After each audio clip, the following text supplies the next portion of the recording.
In today's video, I'm going to teach you how to launch your online training school on Teachable.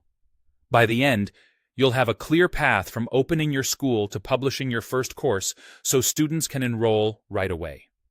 We'll start with your Teachable school. Head to Teachable, sign up, and create a new school.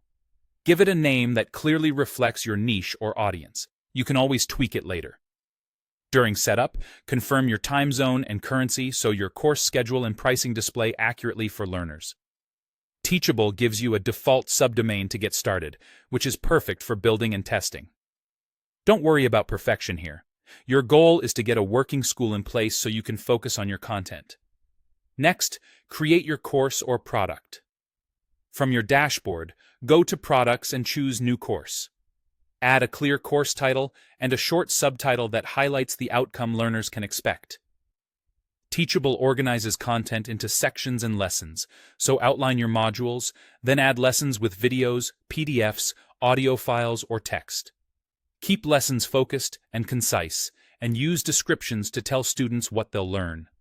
Save frequently, and preview as you go to make sure everything looks and flows the way you intend.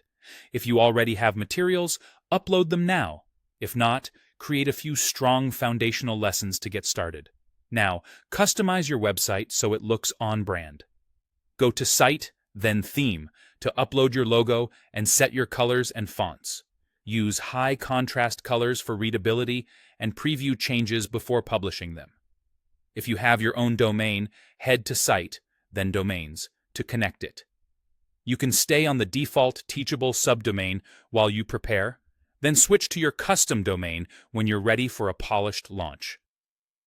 With your content and look in place, set pricing and payments.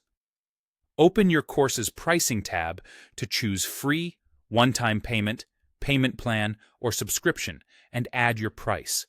Then go to Settings, then Payments to enable payment processing so you can accept student payments. Complete the required business details so payouts work smoothly. If you're still validating your idea, a free or lower-cost tier can help you gather feedback quickly. Finally, publish and launch. Review your course landing page, add a compelling course image, and make sure your description clearly explains who the course is for and what they'll achieve. Click Publish Course to open enrollment. Share your course URL, enroll a test student to double-check the experience, and keep refining lessons based on feedback. You can update content anytime, even after you launch.